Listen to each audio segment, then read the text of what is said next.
Bismillahirrahmanirrahim. Alhamdulillahirabbil alamin. Wassalatu wassalamu ala asyrofil mursalin sayyidina Muhammadin wa alihi wa sahbihi ajma'in. Rabbi shrah li sadri wa yassir li amri wahlul 'uqdatam min lisani yafqahu qawli. Amma ba'd. Tidak kita lakukan lagi,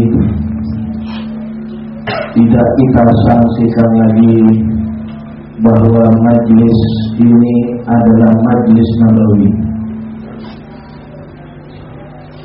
Tidak kita lakukan lagi bahwa majlis ini dihadiri oleh ruhaniyatun Nabi SAW. Dan tidak kita lakukan lagi bahwa majlis seperti inilah majlis yang diridhoi oleh Rasulullah SAW. Oleh karena itu, ketika kita berada di majlis yang di situ disebut nama Nabi Muhammad, maka kita harus beradab dan sopan santun. Karena bukan lagi kita mendengar hadis Nabi Muhammad, tapi Nabi Muhammad ruhaniyahnya hadir di tengah-tengah kita. Seakan-akan Nabi Muhammad ada di tengah-tengah kita.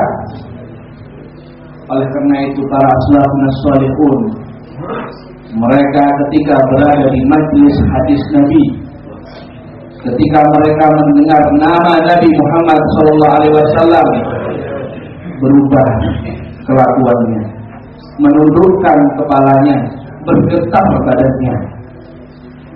Karena hakikatnya kita bukan membaca hadis Nabi, kita mendengar hadis Nabi Muhammad SAW secara langsung. Al-Imam Ja'far As-Shadiq, beliau adalah orang yang murah senyum. Beliau adalah orang yang ramah tamah. Tapi ketika disebut nama Nabi Muhammad, Imam Ja'far As-Shadiq bergetar badannya, isfarra launuh, wajahnya menjadi pucat.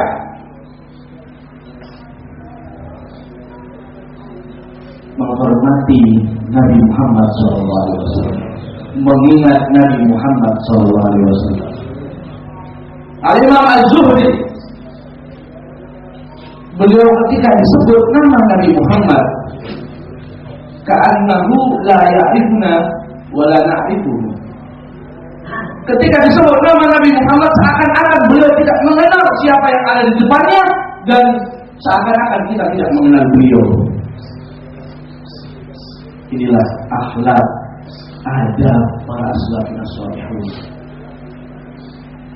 Bukti bahwa Nabi Muhammad SAW ruhaniyahnya hadir di tempat-tempat seperti ini adalah karena semua ibadah apapun itu pasti di situ ada sholawat kepada Nabi Muhammad. Allahumma shalli alaihi wasallam. Ketika kita hadir majlis, di situ kita disunnahkan, diperintahkan membaca sholawat. Kenapa? Karena ada ruhaniyah Nabi di dalam majlis tersebut. Ketika kita masuk masjid, kita baca doa masuk masjid, dan kita diperintahkan juga baca sholawat. Kenapa? Karena ada ruhaniyah Nabi dalam masjid. Ketika kita berdoa, kita disuruh untuk mengakhiri doa dengan sholawat kepada Nabi, karena ruhaniyah Nabi hadir pada waktu itu. Semua ibadah pasti di situ ada perintah sholawat kepada Nabi Muhammad. Bahkan ketika kita baca sholawat kepada Rasulullah, sholawat kita sampai kepada Rasulullah, ada malaikat khusus yang diperintah Allah, tugasnya hanya menyampaikan sholawat umatnya kepada Rasulullah SAW. Setiap kali ada seseorang yang bersolawat, disampaikan kepada Rasulullah, ya Rasulullah, seorang umatmu fulan bin fulan membaca sholawat kepadamu. Kata Rasulullah, aku lalu menjawab salam umatku. Nabi Muhammad hidup. An-Nabi sallallahu alaihi wasallam hayy. Nabi tidak mati, Nabi tetap hidup, ada di antara kita, tahu apa yang kita lakukan. Oleh karena itu beradablah, bersopan santunlah. Makanya para salaf mengatakan jangan kalian menganggap Nabi mati wafat 1400 tahun lalu, jangan. Cintailah Nabi Muhammad seakan-akan beliau wafat kemarin.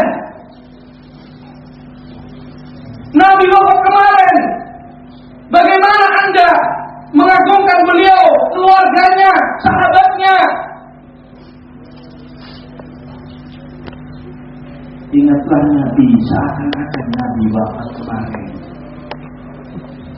Ingatlah beliau masih ada di antara kita.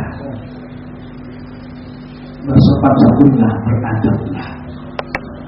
Inilah adab, inilah yang dipegangi oleh para salaf.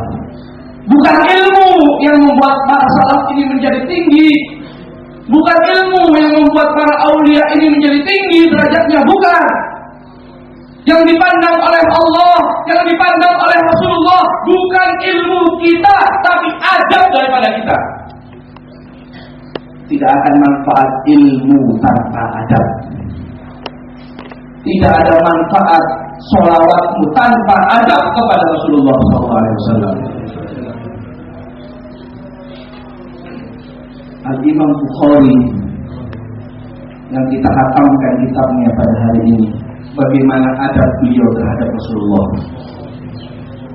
Setiap kali beliau hendak menulis hadis Rasulullah, setiap kali mau menulis hadis Rasulullah, beliau mandi dahulu. Setelah mandi memakai baju yang paling baik, baju yang paling bagus, memakai minyak wangi, sholat 2 rakaat, kemudian baru menulis hadis Rasulullah. Penghormatannya kepada Rasulullah. Al-Imam Malik bin Anas, Imam Darul Hijrah, bagaimana beliau? Kalau beliau mengajar hadis, kalau beliau menyampaikan hadis, beliau sangat memuliakannya. Tidak ada satupun yang bisa memberhentikan beliau ketika mengajar hadis. Bahkan ketika beliau tengah-tengah mengajar hadis, menyampaikan hadis, wajah beliau memerah. Ketika beliau menyampaikan hadis, berkeringat. Tapi tetap dilanjutkan hadisnya sampai selesai. Ketika selesai menyampaikan hadis, murid-muridnya datang, wahai imam, kenapa engkau tadi tengah-tengah mengajar hadis, wajahmu memerah, berkeringat? Kata Imam Malik, karena ketika aku menyampaikan hadis Rasulullah, aku digigit kala jengking 16 kali. Dan aku tidak mau memutus hadis Rasulullah demi adab untuk Rasulullah. Aku tidak mau memutus hadis Rasulullah karena gigitan kala jengking tersebut.